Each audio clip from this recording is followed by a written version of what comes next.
கர்த்தருடைய பரிசுத்த நாமத்துக்கு மகிமை உண்டாவதாக. கர்த்தர் நல்லவர். வாழ்க்கையிலே நாம் விசுவாச பேழையில் ஓடிக்கொண்டிருக்கிறோம். அநேக புயல்கள், கஷ்டங்கள் என்ன வந்தாலும் கூட ஆண்டவர் அந்த பேழையிலே இருந்து கட்டாயம் உன்னையும் என்னையும் அக்கறைப்படுத்துவார். அந்த கிறிஸ்து இயேசுதான் நம்மை சிருஷ்டித்தவர் என்பதான ஒரு பாடம்.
ஜெபம் பண்ணுவோம்.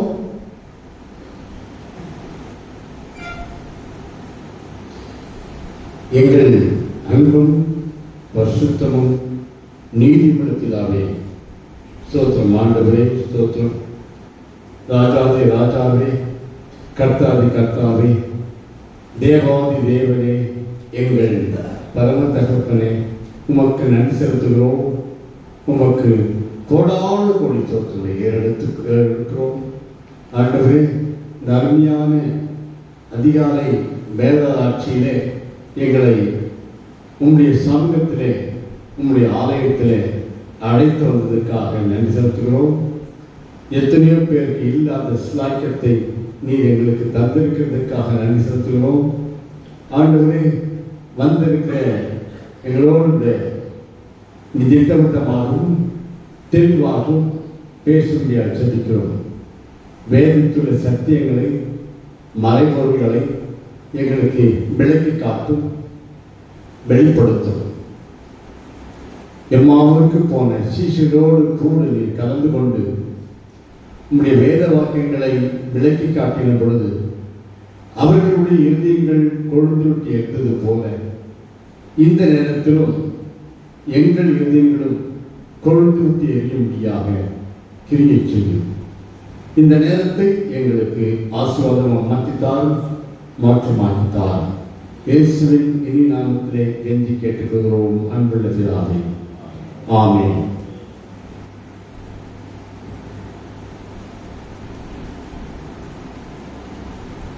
இந்த லெந்து நாட்களிலே நாம் பரிசுத்த வேதாகமத்தை வேறு ஒரு பகுதியை தேர்ந்து கொண்டு அதை நாம் தியானித்துக் கொண்டு வருகிறோம். கடந்த வருஷத்திலே மலையே ஏறும் அனுபவத்தை குறித்து நாம் தியானித்தோம். இந்த வருஷம் 2025 இயேசுவின் சோதனை குறித்து தியானித்துக் கொண்டு வருகிறோம். அதிலே ஒவ்வொரு நாளும் ஒவ்வொரு தலைப்பிலே நாம் தியானித்துக் கொண்டு வருகிறோம். நேற்று இப்பொழுது செய்தியின் தலைப்பு என்ன? வேதம் எனது சாதம் என்ற தலைப்பு. சாதம் என்றால் உணவு. வேதம் தான் என்னுடைய உணவு, என் சாப்பாடே இந்த வேதம் தான். அதனால இந்த வேதத்தை நான் மறக்க மாட்டேன். நான் சாப்பிட மறந்தாலும் பரவாயில்ல, வேதத்தை மறக்க. சாப்பிட கூட மறந்துடலாம், சில நேரத்தில் நம்ம வேலைகள் கூட மறந்துடலாம், மற்ற உலக பிரகாரமான காரியங்கள் கூட நம்ம மறந்து விடலாம். ஆனால் வேதத்தை நாம் மறக்கவே கூடாது. ஏனென்றால் வேதத்தை மறந்தால் பிள்ளைகளை மறந்து விடுவேன் கர்த்தர் சொல்கிறார். அதனால வேதத்தை மறக்கவே கூடாது. மறக்காமல் ஒவ்வொரு நாளும் இதை தியானிக்க வேண்டும். இதை வாசிப்பது மட்டுமல்ல, தியானிக்க வேண்டும். இதில் ஆராய்ச்சி செய்ய வேண்டும். இதில் இருந்த சத்தியங்களின் மறைப்பொருள்களை நாம் விளங்கிக் கொள்ள வேண்டும். அது நம்முடைய வாழ்க்கையின் அனுபவத்திலே கொண்டு வர வேண்டும். வசனம் நம்முடைய வாழ்க்கையாக மாறிவிட வேண்டும். ரொம்ப ரொம்ப முக்கியம். அநேக வசனத்தை கேட்கிறார்கள், ஒரு காதல் வாங்கி ஒரு காதலை விட்டு விடுகிறார்கள். திருவசனத்தை கேட்கிறவர்களால் மாத்திரமல்ல, அதன்படி செய்கிறவர்களாயும் இருங்கள். அதன்படி நாம் செய்யாவிட்டால் கேட்டது வேஸ்ட். அதனால வேத வசனத்தை அதிகமாக நாம் கவனமாக கேட்க வேண்டும். மத்திய சுவிசேஷம் 4ஆம் அதிகாரம் 4ஆம் வசனம் இவ்வாறு ஒரு இயேசு சொன்ன வார்த்தை. பிசாசு இயேசுவை சோதித்தான். நீ தேவனுடைய குமாரனே ஆனால் இந்த கல்லுகள் அப்பங்களாகபடி சொல்லும் என்று இயேசுவை சோதித்தான். அதற்கு இயேசு சொன்ன பதில் வேத வசனம். சொல்கிறார் அவர் பிரதியுத்தரமாக, மனுஷன் அப்பத்தினாலே மாத்திரமல்ல, தேவனுடைய வாயிலிருந்து புறப்படுகிற ஒவ்வொரு வார்த்தையினாலும் பிழைப்பான் என்று எழுதியிருக்கிறதே என்றார். அதாவது பிசாசிடத்தில் பேசும்போது அவர் சொந்த வார்த்தையை பேசாமல் அவர் என்ன சொல்கிறார், எழுதியிருக்கிறதே, பைபிள்ல இருக்குதுப்பா, பைபிள்ல இப்படி சொல்லி இருக்கிறதே, நீ சும்மா கல்லுகளை அப்பங்களாக்கி சாப்பிடு என்று சொல்லுகிறாயே. மனுஷன் அப்பத்தினாலே மாத்திரம் அல்ல, தேவனுடைய வாயிலிருந்து புறப்படும் ஒவ்வொரு வார்த்தையினாலும் பிழைப்பான் என்று எழுதியிருக்கிறது. பைபிள்ல இருக்கிற வசனத்தை அவர் சொல்கிறார். எங்கே எழுதியிருக்கிறது? எங்கே பைபிள் வேற பழைய ஏற்பாட்டில் எங்கே எழுதியிருக்கிறது? உபாகமம் 8ஆம் அதிகாரம் 3ஆம் வசனம். உபாகமம், அவர் உன்னை சிறுமைப்படுத்தி உன்னை பசியினால் வருத்தி, மனுஷன் அப்பத்தினால் மாத்திரம் அல்ல, கர்த்தருடைய வாயிலிருந்து புறப்படுகிற ஒவ்வொரு வார்த்தையினாலும் பிழைப்பான் என்பதை உனக்கு உணர்த்தும்படிக்கு நீயும் உன் பிதாக்களும் அறியாதிருந்த மன்னாவினால் உன்னை போஷித்தார். அதே காரியங்களை ஆண்டவர் இங்கே இதில் இருக்கிற வசனத்தை ஆண்டவர் இயேசு கிறிஸ்து அதை அப்படியே சொல்லுகிறார். மனுஷன் அப்பத்தினாலே மாத்திரம் அல்ல, கர்த்தருடைய வாயிலிருந்து புறப்படுகிற ஒவ்வொரு வார்த்தையினாலும் பிழைப்பான் என்பதை உணர்த்தும்படிக்கு நீயும் உன் பிதாக்களும் அறியாதிருந்த மன்னாவினாலே உன்னை போஷித்தார்.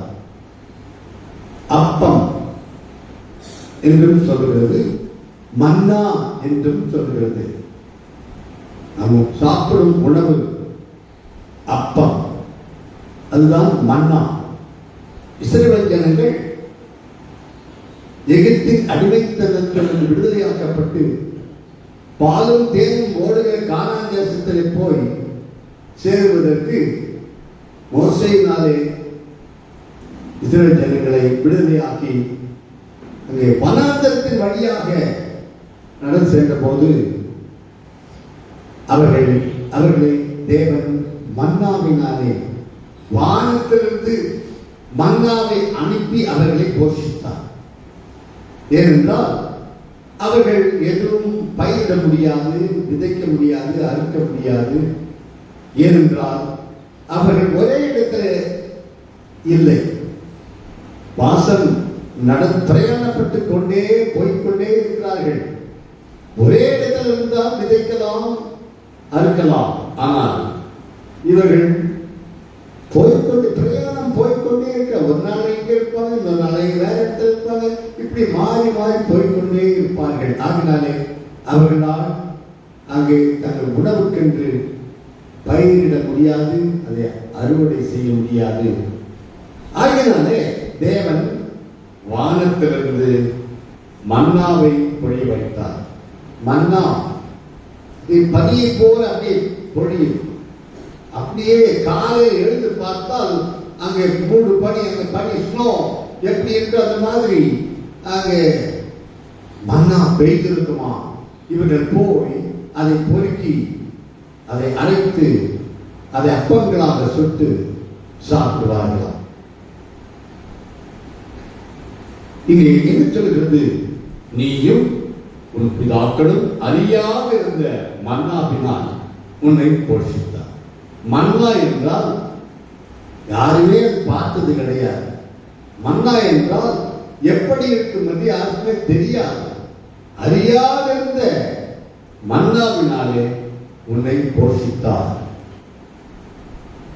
இந்த மன்னாவை குறித்து தான் இன்றைக்கு நாம் தியானிக்க போகிறோம். மன்னா இதுக்கு மன்னா இயேசு கிறிஸ்து குறிக்கிறது. மன்னா இயேசு கிறிஸ்துவை குறிக்கிறது. இயேசு கிறிஸ்து மன்னாவின் மூலமாக சில சத்தியங்களை நாம் அறிந்து கொள்ள போகிறோம். அது இயேசு கிறிஸ்துவுக்கு பொருந்துகிறது. அது நமக்கும் அது நம்முடைய வாழ்க்கையிலே அதன் மூலமாக என்ன சத்தியம், நாம் என்ன அறிந்து கொள்கிறோம் என்பதை குறித்து தான் இன்றைக்கு நாம் பார்க்க போகிறோம். ஆகினாலே இன்றைய செய்தியினுடைய தலைப்பு என்னவென்றால், மன்னாவும் இயேசுவும் நானும் என்ற தலைப்பிலே இன்றைக்கு வேதத்தை தியானிக்க போகிறோம். முதலாவது, மன்னா என்றால் என்ன அர்த்தம்? அங்கே யாத்திரையாகமம் 16ஆம் அதிகாரம் 15ஆம் வசனத்திலே மன்னா பெய்திருக்கிறது. ஜனங்கள் எழுந்து பார்க்கிறார்கள். காதலை எழுந்து பார்த்தால் எங்க பார்த்தாலும் வெள்ளை அப்படியே மன்னா கொட்டி கிடக்கிறது. பார்த்தாங்க, இங்க பார்க்கிறாங்க, அங்க பார்க்கிறாங்க. இது என்ன, இது என்ன, என்ன இது, இது என்ன, இது என்ன என்று சொன்னார்கள். பாருங்கள், அந்த இது என்ன என்று சொன்னது அப்படி அதுவே பெயராகிவிட்டது. மன்னா என்றால் என்ன அர்த்தம்? இது என்ன என்று அர்த்தம். இது இயேசுவுக்கு எப்படி பொருந்தும்? இயேசுவை அப்படித்தான் பார்த்தார். இயேசு இன்னொரு பெயர் இருக்கிறது. அவர் நாமம் அதிசயமானவர். இயேசுவை பார்க்கவில்லை. அவருடைய வாழ்க்கையே அதிசயம்தான், அவர் பிறப்பே அதிசயம்தான்.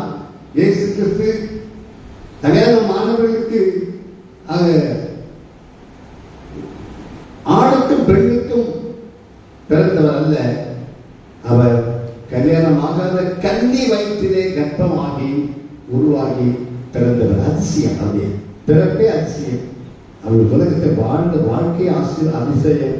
அவருக்கு செய்த அற்புதங்கள், ஏராளமான அதிசயங்கள் அவர் செய்தார். அவர் ஆகிய அந்த விதமாக ஆண்டவர் செய்தார். இங்கே கர்த்தருடைய வசனம், மன்னா என்ன, மன்னா என்ன, என்ன அர்த்தம்? இஸ்ரவேல் புத்திரர்கள் இந்த மன்னாவை பார்த்தபோது இஸ்ரவேல் புத்திரர் அதை கண்டு அது என்னதென்று அறியாதிருந்து ஒருவரை ஒருவர் பார்த்து இது என்ன என்றார்கள். அப்பொழுது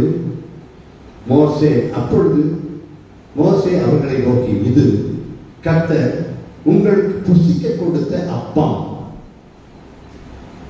இது என்ன என்று மன்னாவை பார்த்து எப்படி ஜனங்கள் சொன்னார்களோ அப்படிதான் இயேசுவையும் பார்த்து அந்த கர்த்தருடைய வசனம் என்ன சொல்றது? மார்க்கு சுவிசேஷம் 4ஆம் அதிகாரம் 41ஆம் வசனத்தை வாசிங்கள். மார்க்கு 4:41. அவர்கள் மிகவும் பயந்து, இவர் யாரோ, காற்றும் கடலும் இவருக்கு கீழ்ப்படுகிறதே என்று ஒருவரோடொருவர் சொல்லிக் கொண்டார்கள்.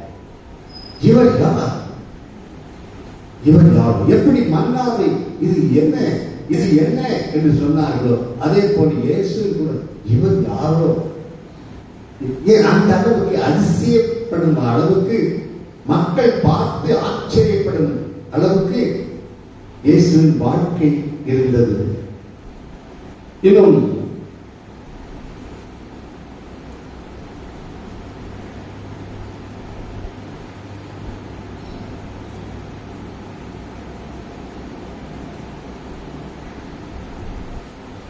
காற்றும் கடலுக்கு கீழ்ப்படுகிறது என்று ஒருவரோடு சொல்லிக் கொண்டார்கள்.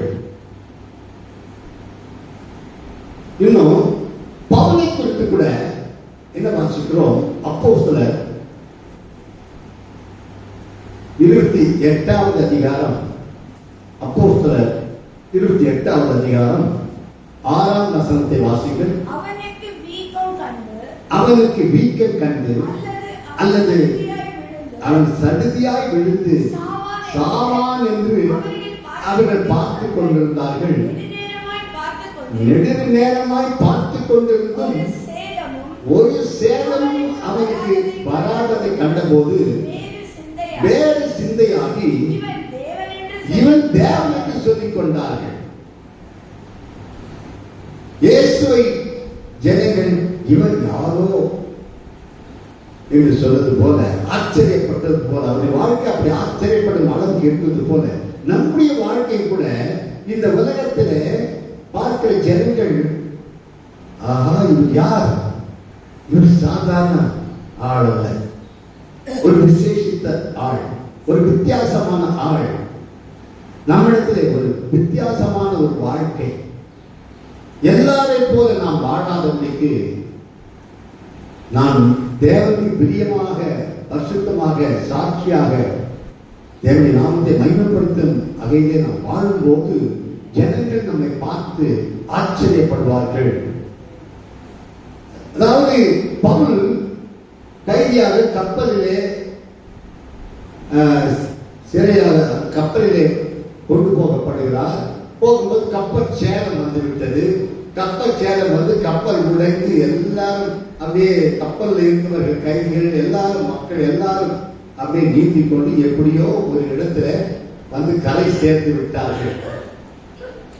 அந்த இடத்துல ஜனங்கள் அங்கிருக்கிற ஜனங்கள் குளிர் காய்ந்து கொண்டிருந்தார்கள் நெருப்பை ஓட்டி. அப்பொழுது பவுலும் அங்க போய் கலந்து கொண்டார். அவங்க கூட போய் சேர்த்து குளிர் காய்ந்து கொண்டிருந்தார். அப்பொழுது அந்த நெருப்புல விறகு போடுவதற்காக சரி போய் நெருப்புல விறகு போடலாம் சொல்லி விறகை போய் எடுத்து போனார். அவர் விறகை போய் எடுத்தால் அங்கே விஷப்பூச்சி பாம்பு காட்சிக்கு தொங்குது. பார்த்த ஜனங்கள் என்ன சொன்ன, ஆஹா எவ்வளவு மோசமான ஆளா இருக்கு, இவன் ஏற்கனவே கப்பல் சேதத்தை அவஸ்தப்பட்டு வந்திருக்கிறான், இப்ப இங்க வந்த அவன் செய்த பாவம் விடலாம இன்னும் அவனை என்ன சொன்ன, அவனுக்கு வீக்கம் கண்டு அல்லது அவன் சடுதியாய் விழுந்து சாவான் என்று அவர்கள் பார்த்து கொண்டிருந்தார்கள். நெடுநேரமாய் பார்த்து கொண்டிருந்தும் ஒரு சேதமும் அவருக்கு வராததை கண்டு வேறு சிந்தையாகி இவன் தேவன் என்று சொல்லிக் கொண்டார். இது யாரோடு கூட சொல்லல, தேவனாகவே ஆக்கிவிட்டார்கள். தேவன் என்று சொல்லும் அளவுக்கு அவருடைய வாழ்க்கை இருந்தது. நம்மை பார்க்கிற ஜனங்கள் இவர் யாரோ, இவர் சாதாரண ஆள் அல்ல, நம்மை குறித்து ஒரு பயம், தெய்வ பயம், பயபக்தி பார்க்கிற மக்கள். என்ன சொன்னார், மனுஷன் உங்கள் நற்கிரியைகளை கண்டு பரலோகத்தில் இருக்கிற பிதாவை மகிமைப்படுத்தும்படியாக அவர்கள் முன்பாக உங்கள் வெளிச்சம் பிரகாசிக்க கடவுது. மக்கள் நம்மை பார்த்து மனம் திரும்ப வேண்டும். நம்மை பார்க்கிறவர்கள் அவர்கள் வாழ்க்கை மாறிவிட வேண்டும். அந்த அளவுக்கு நம்முடைய வாழ்க்கை இருக்க வேண்டும். சார்ல்ஸ் ஃபின்னி என்ற தேவனுடைய மனிதர் அவர் ஃப்ரெண்டு அவருடைய ஃபேக்டரிக்கு கூட்டிக் கொண்டு போனார். அந்த கம்பெனியில போயிட்டு சும்மா எல்லாரையும் அங்க பார்த்து வந்தார். உள்ள போய் பார்த்துட்டு எல்லாத்தையும் பார்த்துட்டு வெளியே வந்துட்டார். அவ்வளவுதான், பார்த்துதான் சரி. இவரை பார்த்த உள்ளே வேலை செய்து கொண்ட ஜனங்கள் ரட்சிக்கப்பட்டார். இவர் ஒரு வார்த்தையும் பேசவில்லை, சும்மா போய் பார்த்தார், அவ்வளவுதான். அவர்கள் ரட்சிக்கப்பட்டார். நம்முடைய வாழ்க்கை மற்றவர்கள் வாழ்க்கையில மாற்றத்தை கொண்டு வர வேண்டும். இவர் யாரும் யாரிவர் இயேசுவை என்ன சொன்னார்களோ அதுபோல நம்மை கூட ஜனங்கள் சொல்லும் அளவுக்கு நம்முடைய வாழ்க்கை நாம் வாழ வேண்டும். ஆகினாலே மன்னா என்றால் என்ன அர்த்தம்? இது என்ன? அந்த மன்னாவின் மூலமாக நாம் என்ன அறிந்து கொள்கிறோம்? இயேசுவையும் இவர் யாரோ என்று சொன்ன அதே போல நம்மை கூட ஜனங்கள் இவர் யாரோ, இவர் தேவனுடைய மனிதன், இவர் பரிசுத்தவான், இவர் நீதிமான், என்று சொல்லும் அளவுக்கு நம்முடைய வாழ்க்கை இருக்க நாம் அதிக கவனமாய் இருக்க வேண்டும், கவனமாய் வாழ வேண்டும். நம்மை பிசாசு நம்மை ஏதாவது பாவத்தை விட தட்டிக்கு விட பண்ணுவான். அப்ப பார்க்க ஜனங்க, இவ்வளவுதானா இவன், இப்படிதானா இவன், இவனா ஒரு கிறிஸ்தவன், இவளா ஒரு கிறிஸ்தவள் என்று பார்க்கிற அளவுக்கு நம்முடைய சாட்சி கெட்டு போய் விடுகிறது. ஆனால் எப்படி இருக்க வேண்டும்? இவன் தான் கிறிஸ்தவன், இவள் தான் கிறிஸ்தவன் என்று சொல்லும் அளவுக்கு நம்முடைய வாழ்க்கை சாட்சியுள்ள வாழ்க்கையாக இருக்க வேண்டும். இரண்டாவது, இந்த மன்னாவை குறித்து நாம் என்ன அறிந்து கொள்கிறோம்? மன்னா எப்படி இருந்ததா? உணர்ச்சியாக இருந்ததா? யாத்திராகமம் 16ஆம் அதிகாரம் 14ஆம் வசனத்தை வாசியுங்கள். பெய்திருந்த பனி நீங்கின பின் இதோ வனாந்தரத்தின் மீதெங்கும் உருட்சியான ஒரு சிறிய வஸ்து உறைந்த பனிக்கட்டி பொடியத்தனையாய் தரையின் மேல் கிடந்தது. மன்னா எப்படி இருந்ததா? உருட்சியா இருந்தது, உருளையாக இருந்தது, பந்து மாதிரி, அதாவது கொத்துமல்லி மாதிரி உருளையா இருந்ததா, உருட்டியா இருந்ததா. இது எதை குறிக்கிறது? முழுமை, பூரணம், பூரணத்தை குறிக்கிறது, பரிபூரணம். இயேசு அதைத்தான் நமக்கு எதிர்பார்க்கிறார். தேவன் அப்படித்தான் இருக்கிறார். மத்தேயு சுவிசேஷம் 5ஆம் அதிகாரம் 48ஆம் வசனத்தை வாசியுங்கள். பரலோகத்தில் இருக்கிற உங்கள் பிதா பூரண சத்குணராய் இருக்கிறது போல நீங்களும் பூரண சத்குணராய் இருக்க கடவீர்கள். கர்த்தர் நாம் எப்படி இருக்க வேண்டும் என்று விரும்புகிறார்? பூரண சத்குணராக இருக்க வேண்டும், பரிபூர்ணராக இருக்க வேண்டும் என்று விரும்புகிறார்.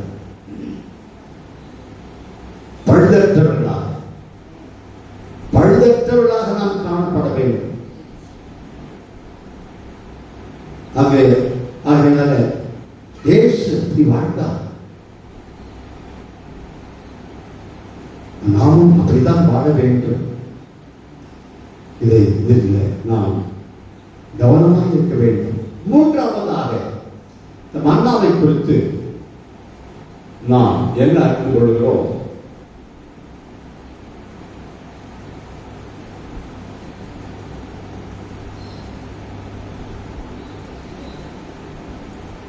யாத்திராகமம் 16ஆம் அதிகாரம்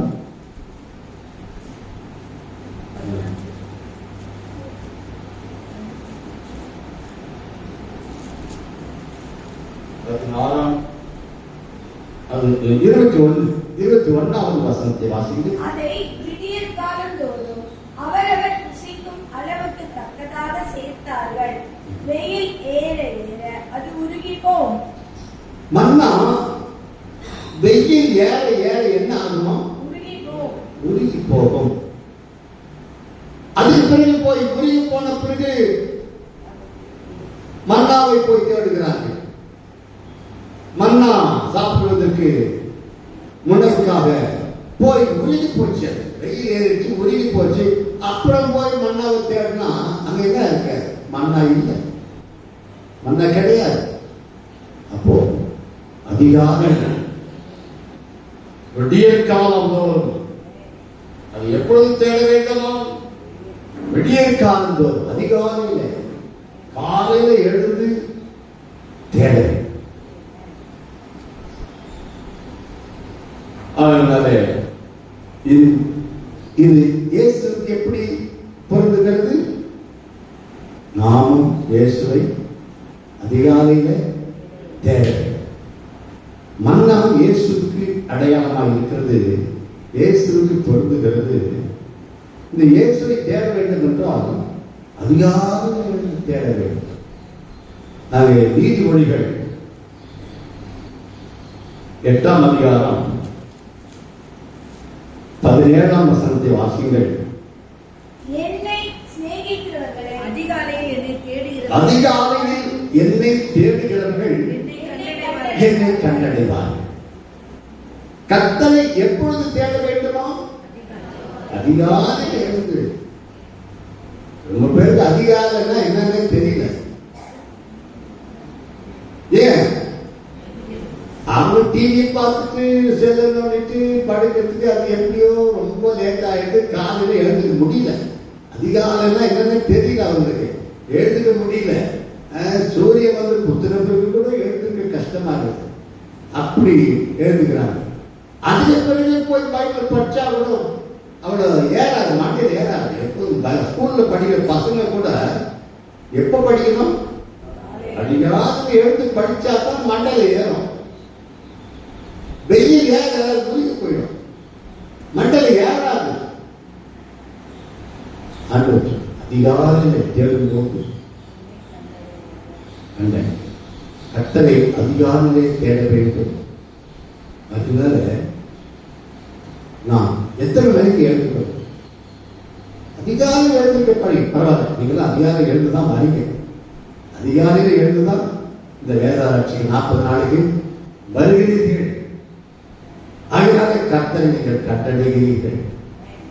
அதனால இது 40 நாள் வரைக்கும் தான் இல்லை.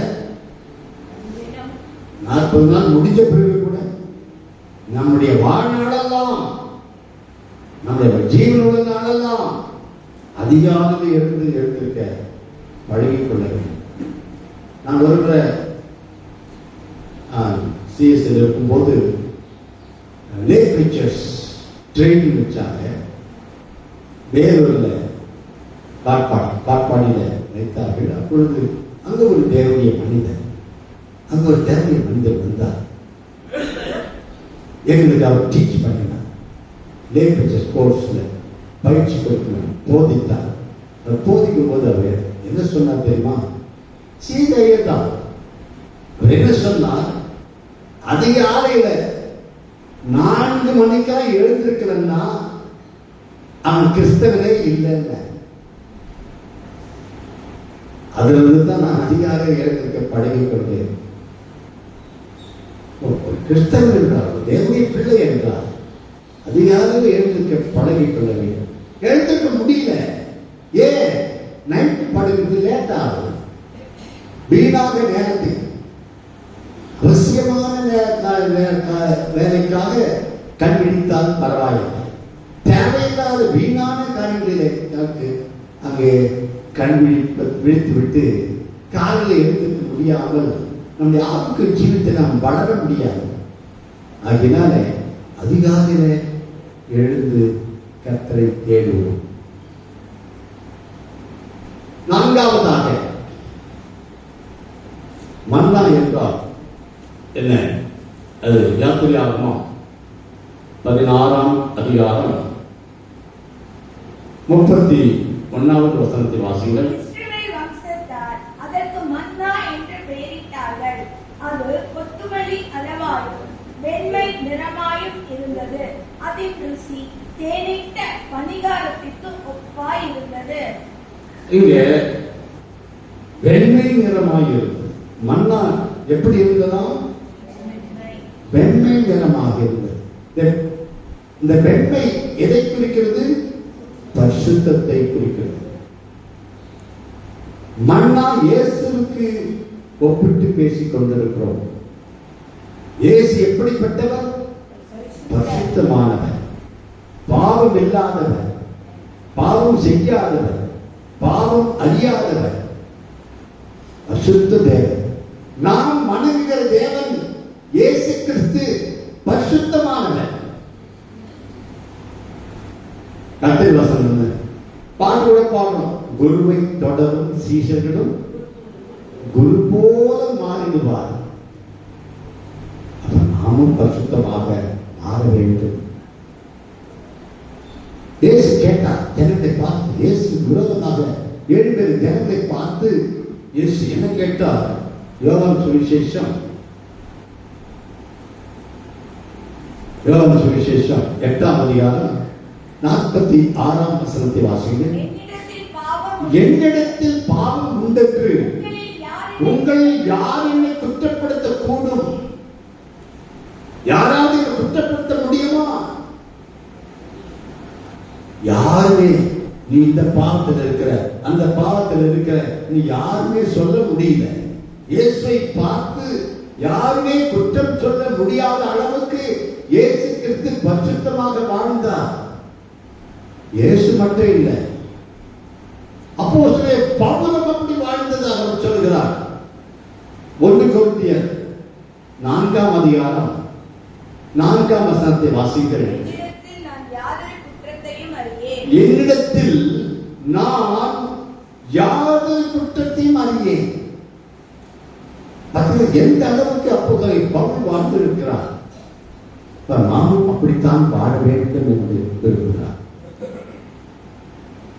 கர்த்தர் சொல்கிறார், நான் பரிசுத்த ஆகியால் நீங்களும் பரிசுத்தராயிருங்கள்.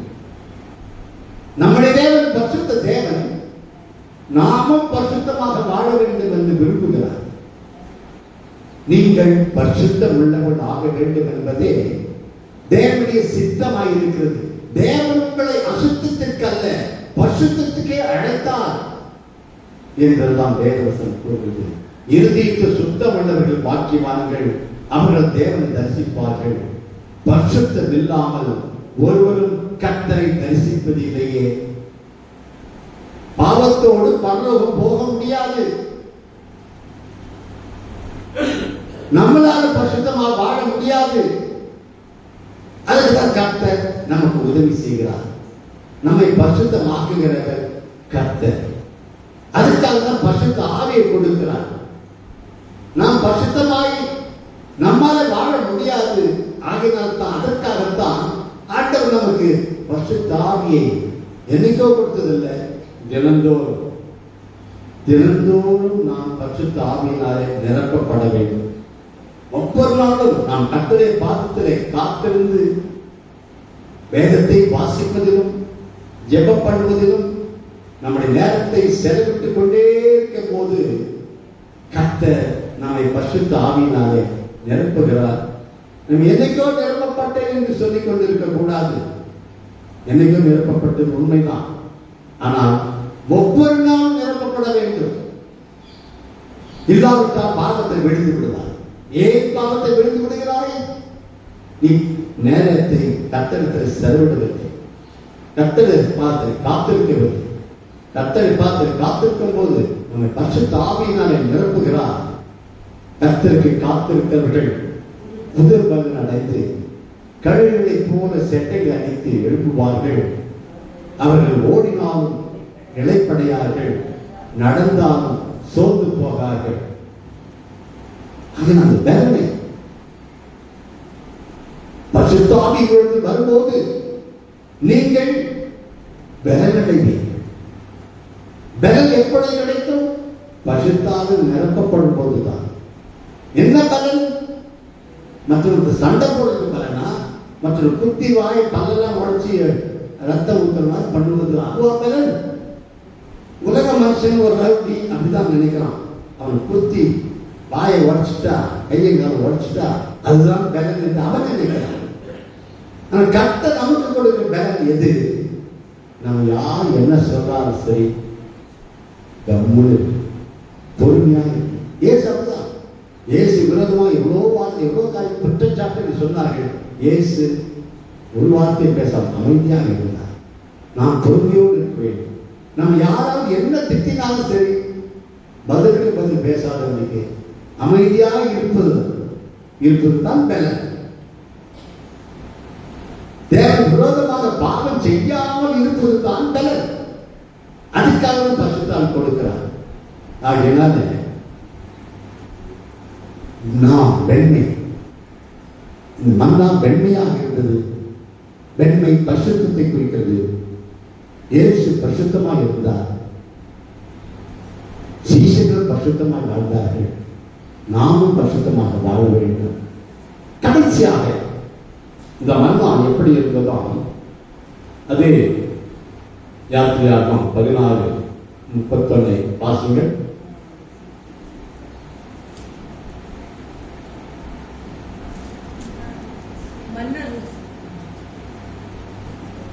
யாத்திராகமம் 16:31. இஸ்ரவேல் வம்சத்தார் அதற்கு மன்னா என்று பெயரிட்டார்கள். ம். அது கொத்துமல்லி அளவாயும் வெண்மை நிறமாயும் இருந்தது. அதன் ருசி தேனிட்ட பணிகாரத்திற்கு ஒப்பாய் இருந்தது. அந்த ருசி, மன்னாவுடைய ருசி எப்படி இருந்ததாம்? தேனிட்ட பணிகாரம், தேனிட்ட பணிகாரத்துக்கு ஒப்பாய் இருந்தது, இனிமையாய் இருந்தது. ஓ, இது இயேசு எப்படி ஒப்புடுவது? நம்ம பாட்டு பாடுறோம், இயேசுவின் நாமம் இனிதான நாமம். இயேசு அதுபோல நாமும் கூட இனிப்பா கசப்பானவங்களா இருக்கக்கூடாது. நம்ம பார்க்கிறவங்க ஐயோ கசப்பா இருக்கக்கூடாது. நம்ம பார்க்க சந்தோஷமா இருக்க முடியாது. நாம் இந்த வாழ்க்கை இருக்க வேண்டும், இனிப்புள்ளவர்களாக இருக்க வேண்டும். அதனால நாம் கர்த்தர் வசனம் இன்றைக்கு தியானித்த செய்தி தலைப்பென்ன? மன்னாவும் இயேசுவும் நாம். இயேசுவோடு கூட சம்பந்தப்படுத்தி இயேசுவை போல நாமும் வாழ வாழ்வதில் அது கவனமாயிருப்போம், ஜாக்கிரதையாயிருப்போம். பிசாசுக்கு இடம் கொடுக்க வேண்டாம். கண்களை மூடி கர்த்தரை நோக்கி ஜெபம் பண்ணுவோம். தேவ சமூகத்தில் நம்மை தாழ்த்துவோம். உங்களில் யாராவது ஒருவர் நம்மை ஜெபத்தில் நடத்தும்படியாக கேட்டுக்கொள்கிறேன். ஜெபம் பண்ணுவோம்.